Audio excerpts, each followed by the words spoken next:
Greetings. In this video I'm going to show you a little bit about threading and unthreading. I am going to show you on my Bernina for this one, and then later on in another video I will try to make time to show you on my Singer. That way you get an idea of a couple different machines. Ultimately, your manual is going to be the most important thing that you can view, because every machine is going to be different. There's going to be some things that are kind of similar in each one, though, but all in all you've got to look at your machine. My machine's actually already threaded, and the reason I'm starting this way is because I want you to see the proper way if you need to change your threads that you need to clip and pull. The reason is because of your tensions. You don't want to pull backwards.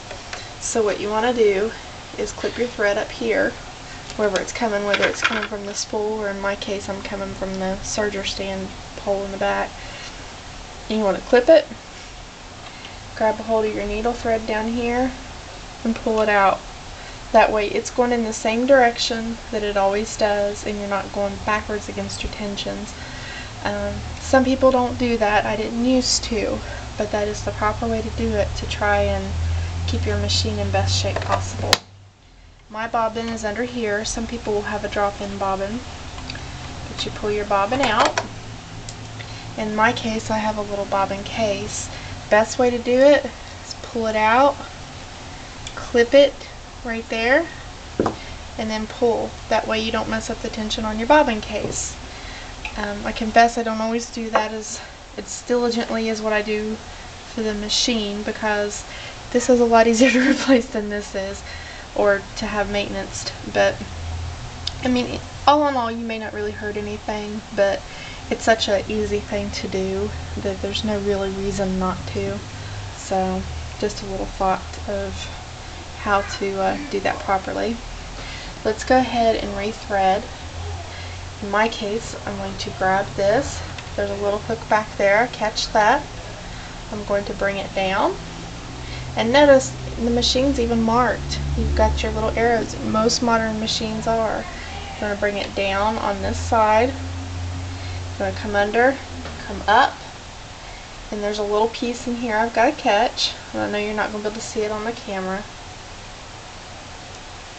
And then cut back down. So it's down, across, up, catch this piece, go down again. There's a little part there I just went back in behind. There's a piece right here to catch. Sometimes I have to get a little firm with it there. It pops in. And then you thread your needle. In my case, this has a needle threader that I catch it, bring that through, and a lot of times you got to do that 2 or 3 times. But it is nice to have a little needle threader. They can be very, very cranky at times too. You take the hang of. I don't think I'm pulling it tight enough. Well, yeah, normally I do it in a couple. Hopefully the wire's not broke. Yeah, I almost caught it that time. It's just doing this because it's on camera. There, it created a little loop and caught. I've never had it take that many times. That's hilarious that it does it when I'm on camera. Oh well. But you put it down through the slot in your foot. Some of you will have your slot on the front, but you do want it to be up and under your presser foot. And I have a little thread cutter right there, and it's fine for it to go up into that position. Next is your bobbin. If you're like me and you have a bobbin case, you need to put your bobbin in. There's going to be a little slot, hopefully you can see, that you need to put your thread through, pull, and that is a tension, and you're just going to pull it right through. It just takes a little firm pull, and then, like in my case, there's a little diagram showing when you're holding this and you pull on this, which way it needs to be spinning. You need to have it in the correct way. In my case, it needs to turn clockwise. But again, your manual will be the most important thing you can read. I have a thread cutter there that will cut that just kind of to the right length that it needs to catch. Now on machines that are older, you're going to have to turn to come down and catch your bobbin thread and bring it up. On newer machines, usually you just give it a little tap, it'll catch it. Notice there's no bobbin thread up yet, but your tail is still sticking out. You pull it up. Sometimes you still have to wiggle it to get it free, and all of a sudden it brought your bobbin thread up. And then you need both threads up. That's something that probably intimidated me when I was very first learning to use a machine as a teenager, is catching that bobbin thread. You really get the knack of it. Sometimes when it comes up, you may need to take something like your little seam gauge and kind of sweep under to catch it. That's an easy thing to do, because a lot of times it's a little tiny piece of it will come up. Tweezers are good to have handy for that too.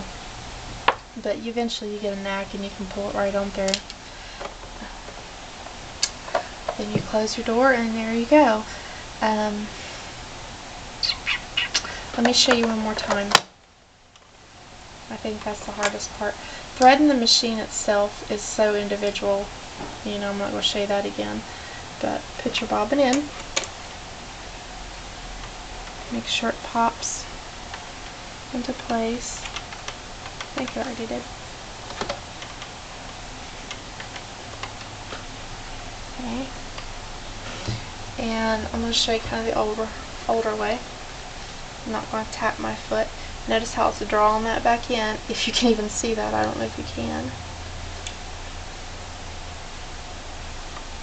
Usually